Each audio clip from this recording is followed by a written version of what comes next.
Venezuela, tierra de arepas, gaitas y paciencia infinita.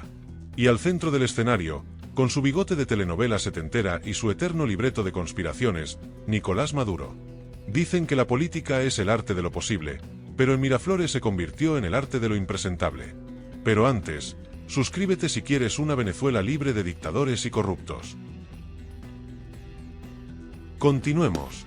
Esta semana, el rumor que corría por pasillos, taxis y colas de supermercados se volvió notición.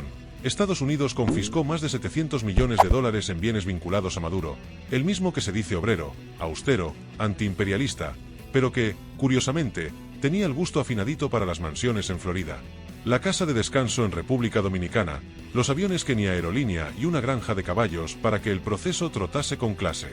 Sí, usted escuchó bien, 700 millones. En billetes verdes, no en bolívares de esos que se evaporan como promesa electoral. El anuncio vino con sello Made in Estados Unidos, voz firme, papeles en la mano y un glosario que mezcla términos legales con vibra de película de narcos. La fiscal estadounidense, Pam Bondi, enumeró el botín como quien lee la lista del supermercado de un jeque, 2 aviones privados, por si uno entra a mantenimiento, mansiones en Florida, porque el discurso antiimperialista entra mejor con vista al intracoastal, otra mansión en Dominicana, para cuando el Caribe que mira al norte queda repetitivo. Una granja de caballos, 9 vehículos, joyas para abrir sucursal de Tiffany's en Altamira y montañas de efectivo que no caben en la caja fuerte de la revolución. Y, por si faltara sazón, recordó que en Washington la recompensa por datos que lleven al arresto de Maduro subió a $50 millones. Medio país hizo el mismo chiste, y si cada barrio pone una vaca y resolvemos el sistema eléctrico. Porque así funciona el humor venezolano. Cuando la realidad te empuja, te ríes para no llorar. En el barrio, en la oficina, en la panadería, el tema del día fue el mismo. ¿Y de dónde salió tanta plata? Los más ingenuos preguntan. Los menos ingenuos guiñan un ojo. Y los más cínicos responden, del socialismo, vale. Pero del socialismo de etiqueta dorada. La respuesta del régimen. Entra Diosdado Cabello, con su libreta roja y su tono de profesor bravo, el cártel de los soles es un invento de Estados Unidos. Ajá. Y el queso llanero lo inventó la CIA. En paralelo, Delqui Rodríguez sube la temperatura, llama a unir a la región contra las amenazas de intervención militar. Ese guión lo vimos tantas veces que ya sabemos dónde vienen los cortes comerciales. Amenaza externa, abrazo patriótico, desfile de generales con más soles que un verano en Margarita, y de fondo, la orquesta sinfónica de la narrativa oficial, bloqueo, guerra económica. Nos quieren invadir por nuestro petróleo, por nuestro arco minero, por nuestras mansiones en Miami. El catálogo de lujos. Póngale música de reggaetón suave, cámara lenta, dron recorriendo el techo de Texas, la piscina infinita con borde de travertino y la bodega con más etiquetas que un duty free. La cámara hace paneo al hangar, 2 jets reposan como delfines de aluminio. Corte a República Dominicana, palmeras, baggy en la arena, caballo pura sangre luciendo crin brillante, que viva la revolución ecuestre. ¿Quién necesita Netflix cuando la geopolítica te produce una serie en tiempo real? El rescate de contexto. Retrocedamos a 2020. La administración Trump decide tirar la casa por la ventana, y no solo la de Mar-a-Lago, y presenta cargos contra Maduro por narcotráfico y terrorismo. El hombre del copete convertido en sheriff hemisférico, mítines, eslogans, y un mapa donde Venezuela es una chincheta roja al lado de Cuba. Yo, Donald J. Trump, voy a apretar a ese dictador. Y apretó, sí, aunque muchas veces entre selfie y tweet. Luego vino Biden, que no hace show, pero mantiene el switch de presión encendido, menos corneta, mismo martillo. ¿Y qué es el cártel de los soles? Buena pregunta, porque el régimen lo niega, pero las siglas flotan desde hace años en informes, juicios, cables y murmullos. El nombre viene de los soles dorados que llevan en los hombros los generales venezolanos. La tesis, ojo, tesis señalada por Washington y por múltiples investigaciones, es que una red de altos mandos militares, funcionarios y operadores civiles habría tejido, a lo largo de los años, un esquema para facilitar el paso de toneladas de cocaína desde el sur hacia el norte, con estaciones en el Caribe y Centroamérica, y destino final en las calles de Estados Unidos y Europa. Las rutas se movieron con la habilidad líquida de un río. Cuando se secaba un cauce, abrían otro. Y en el medio, por supuesto, la contradicción moral de los discursos: luchamos contra el narcotráfico, en el micrófono, pásame el manifiesto de carga fuera de cámara. En los pasillos del poder, que en Venezuela no son pasillos, son laberintos, siempre se comenta que las lealtades se miden por el tamaño de las confianzas y la profundidad de los secretos. Que si fulano sabe dónde está la caja, que si Mengano firmó aquel decreto de madrugada, que si Zutano se molestó porque no lo invitaron al rancho en Dominicana. No es que lo diga Voces del Presente, lo dice el país entero cada vez que se corta la luz y alguien suelta: ah, pero para los caballos sí hay electricidad. Más allá del inventario, el mensaje de la confiscación es clarito: podemos tocarte donde más duele, la billetera. Los bienes hablan, y estos gritan. Desnudan la estética del poder que se jacta de ser del pueblo mientras se baña en cubiertas antideslizantes italianas. Y, de paso, deslegitiman aún más a un gobierno que ya no es reconocido por Washington, donde el presidente electo al que le pasan la palabra se llama Edmundo González Urrutia, de la Plataforma Unitaria Democrática. En diplomacia, los símbolos son puñales silenciosos, se atraviesan sin salpicar, pero duelen semanas. Corte a la calle. Caracas, 6:30 de la mañana. La señora Carmen sale con su tobo a buscar agua en el camión cisterna. El señor José verifica la bombona de gas porque con suerte llega una vez al mes. La hija, María, revisa la señal del módem, hoy hay clases virtuales y se cayó CanTV. En esa misma ciudad, alguien abre un periódico digital y lee: confiscados 700 millones. La risa es inmediata, el emoji se escribe solo: que viva la austeridad revolucionaria. Los caballos. ¿Por qué molestan tanto? Porque son el símbolo perfecto del contraste. El país que camina a pie y el poder que galopa en pista. La granja de caballos incautada no son solo animales, es el establo de un cuento de hadas contado en idioma de bolívares digitales. Y en el ring de la opinión pública latinoamericana, los caballos no pueden competir con los burros de la economía: inflación, migración, servicios destartalados. La recompensa de 50 millones. Eso en barrio humilde se traduce en 1000 cálculos. ¿Cuánto es eso en dólares por cabeza si nos ponemos creativos?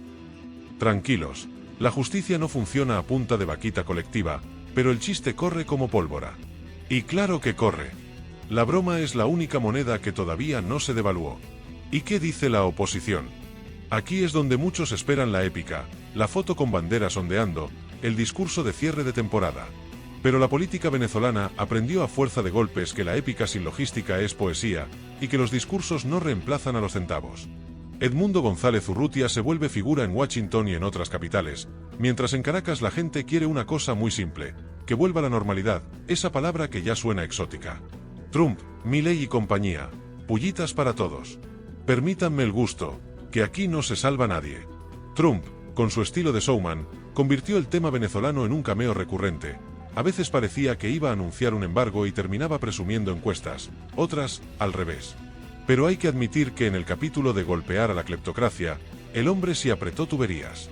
Javier Milei, por su parte, desde Buenos Aires, hace su guerra cultural con motosierra discursiva.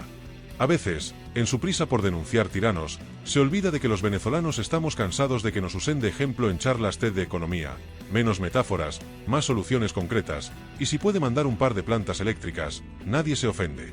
Y los rivales de Maduro, sí, esos que de día posan con saco y de noche negocian desde la penumbra, deberían recordar que el país no necesita más actores secundarios con ambición de protagonista, necesita instituciones que funcionen cuando se apaga la cámara. Volvamos a los papeles. En la letra chica de estas confiscaciones hay nombres de trusts, cascadas de empresas, cuentas que pasan por islas donde el mar es más claro que la contabilidad. El manual es viejo: se crea una empresa A, que es dueña de la B, que controla a la C, que arrienda a la D, que no pertenece a nadie pero le compra relojes a todos. ¿A alguien le sorprende? No deberían. La cleptocracia tropical aprendió su contabilidad en los mismos manuales que leyeron los magnates rusos en los 90, los príncipes de África en los 2000 y los reyezuelos de bolsillo en cada esquina del planeta. La diferencia es el trompo de colores de la narrativa. Aquí todo se pinta de soberanía y dignidad. ¿Habrá juicio? ¿Habrá retorno de bienes? Los abogados dirán que sí, que apelarán, que demostrarán la licitud de cada dólar y que esos aviones son herramientas de trabajo. Trabajo, claro, de alta exigencia. Aterrizar en pistas privadas para descansar de combatir al imperialismo. Pero, mientras tanto, el mensaje político ya se anotó en la pizarra. El poder que se exhibía invulnerable aparece con moretones visibles. Y la opinión pública, que a veces se cansa de mirar, vuelve a enfocar. La diplomacia del espejo. Estados Unidos no solo incauta, también reconoce. Y al reconocer a Edmundo González Urrutia como presidente electo, ese expediente que pone nervioso a más de uno, la Casa Blanca envía a Caracas una verdad incómoda. El relato oficial puede seguir sonando en VTV, pero en las capitales donde se firman cheques y tratados, el retrato de Maduro se guarda en el archivo. Esa diferencia entre lo que se dice en casa y lo que se admite afuera es, a la larga, un ácido. Corroe. Chismes del poder, con nombres y cuidados. Dicen, siempre dicen, que en el círculo chico hay miradas cruzadas, silencios largos y reuniones donde el café se enfría sin que nadie lo beba. Que algunos temen quedar como fusibles de un tablero eléctrico que chisporrotea. Que otros confían en que el tiempo lo arregla todo, como si el calendario fuera abogado. Que hay quienes todavía creen que, con un par de concesiones y un maquillaje de cosmética política, el mundo les perdonará la juerga. Ingenuos. Si algo enseña la historia es que los expedientes duermen, pero no olvidan. El país real. Vayamos al mercado de Quinta Crespo, al de Chacao, al de Maracaibo, a la cola de gasolina en Barquisimeto, a la plaza en San Cristóbal donde los abuelos pasean a los nietos a falta de parques cuidados. Preguntemos, ¿qué cambia para usted que confisquen 700 millones en Estados Unidos? La respuesta es una orquesta de suspiros. Nada hoy. Ojalá mañana. Y ahí está la clave. Estas noticias no llenan la nevera, pero van desmontando la impunidad. No bajan el dólar paralelo, pero encarecen la fantasía de que todo da igual. La imagen internacional. Para los amigos del régimen, Rusia, Irán, alguna que otra isla que alquila banderas, esto es un estorbo. No porque les moleste la ética, a estas alturas, las éticas son multinacionales y flexibles, sino porque complica los negocios. Nadie quiere que le embarguen un cargamento de petróleo porque el papel quedó mal firmado. Y para los no amigos, es un argumento que cae como jugada perfecta. ¿Ven? Se los dijimos. Retomemos la cronología con lente narrativo. Día 1. Anuncio con luces y cámaras. Día 2. Reacción en cadena en Caracas. Día 3. Análisis de expertos, mesas redondas, hilos en X, antes Twitter, después quién sabe. Día 4. El tema se asienta en la psique nacional como un chisme confirmado en reunión familiar. Día 5. El gobierno intenta pasar la página con un nuevo enemigo imaginario. Pero el público, que no es tonto, archiva el dato en su cajón mental, 700 millones. Y cada vez que vea una autopista a oscuras, hará la cuenta. ¿Qué viene ahora? Los manuales dicen que viene la fase de gestión de daños, discursos más largos, cadenas más frecuentes, abrazos inesperados, visitas a obras que no avanzan, anuncios de bonos con nombres patrióticos, promesas de ahora sí, y culpables externos. También vendrán comunicados solemnes de tribunales amigos, recursos, apelaciones, y la vieja táctica de abrir una ventana para que todos miren al pajarito mientras por la puerta trasera entra el elefante. Pero el ruido ya no se puede bajar del todo. Cada vez que un micrófono oficial diga dignidad, alguien en la audiencia olerá el perfume caro que dejaban esas mansiones. El antihéroe sin arco de redención. En Hollywood, los villanos carismáticos suelen tener un momento de duda, un parpadeo de humanidad que los redime. En Caracas, el libreto es otro. El personaje principal se aferra al poder como si el poder fuera salvavidas, y cada vez que la marea sube, culpa al clima. No hay arrepentimiento, hay retórica. No hay examen de conciencia, hay inventario de enemigos. Mientras tanto en la frontera, el éxodo sigue. La diáspora no es una estadística, son maletas con stickers, son madres que aprenden a usar videollamadas, son abuelos que guardan arepitas en el congelador para cuando vengan de visita, es un himno cantado a la mitad en patios ajenos.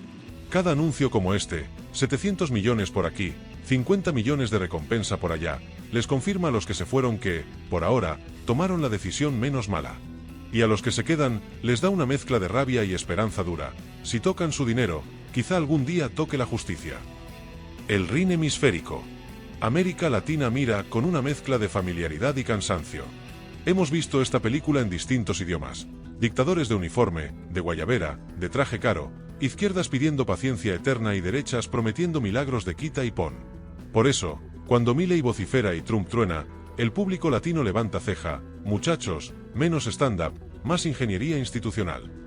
Y cuando los rivales de Maduro juegan a ser héroes con espada de madera, la audiencia apaga el televisor. La gente está exhausta de próceres provisionales, quiere que el agua salga del grifo y que la luz no se vaya en el séptimo inning. Volvamos al detalle de los bienes, porque aquí hay cine. Primer avión, cuero beige, costuras impecables, portavasos cromados, esa alfombra que absorbe secretos. Segundo avión, gemelo con personalidad. Si el primero es para la foto, este es para el negocio. Mansión 1 en Florida. Cocina amplia, isla central, refrigerador donde cabe medio plan de gobierno. Mansión 2. Ventanales al lago, muelle discreto, sala de cine con butacas que no preguntarían por derechos humanos. Mansión 3 en Dominicana. Palmeras que combinan con la retórica tropicalista, quinchos para parrillas con discurso de antiimperialismo marinado en BBQ importada. Y la granja de caballos. Boxes impecables, pecheras relucientes, veterinario de guardia, herrador de confianza, pista de salto para que el ego entrene cardio. Todo eso, ahora, con un gran sello, confiscado. El poder de la palabra confiscado. Si hay algo que le duele al poder ostentoso, es que lo dejen en evidencia. La confiscación no es solo un acto legal, es un acto teatral. Es un ajá, con firma de notario. Es una luz fría apuntando al decorado para que el público vea la utilería. Pueden apelar, pueden patalear, pueden convocar una marcha con sombrillas rojas, pero la foto ya circuló, ese lujo llevaba nombre y apellido, y ahora lleva expediente. ¿Esto tumba gobiernos? No, por sí solo no.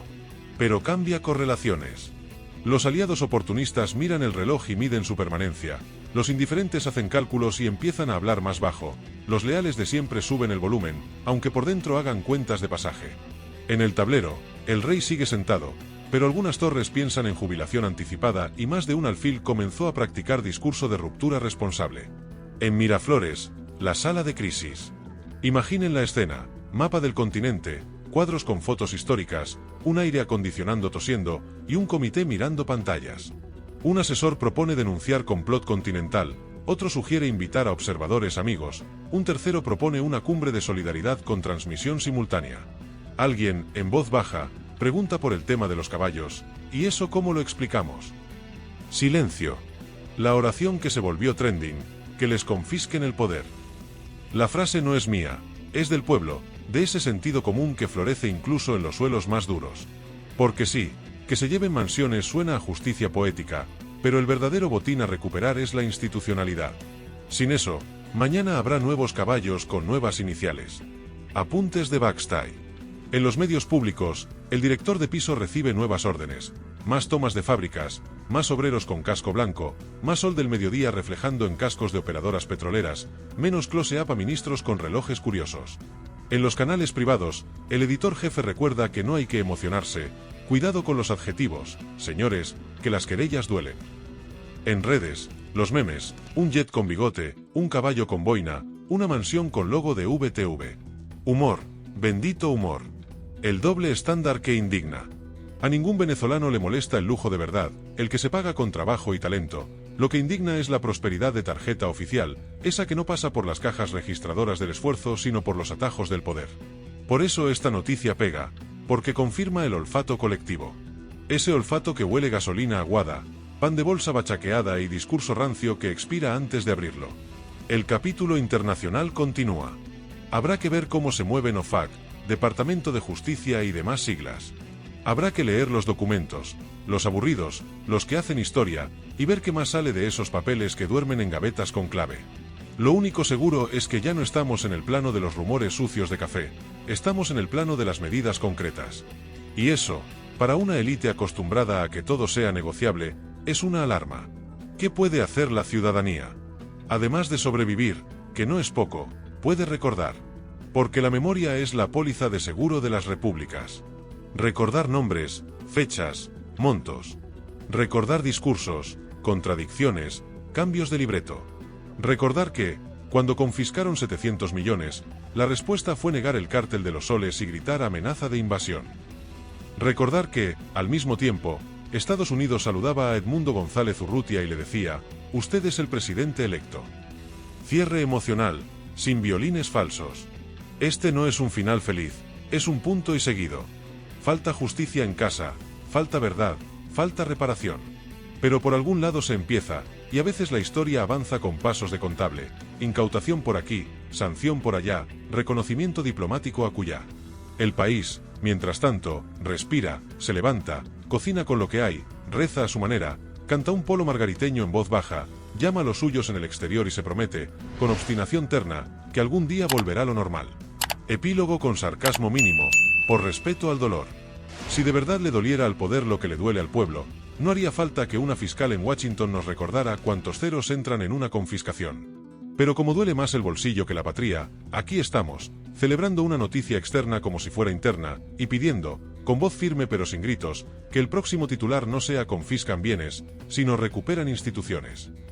Y cuando eso pase, cuando el gran titular sea que el país volvió a ser república y no reality, prometemos desde Voces del Presente hacer un programa sin sarcasmo, sin pullitas, sin chismes. Puro periodismo, datos, memoria, justicia.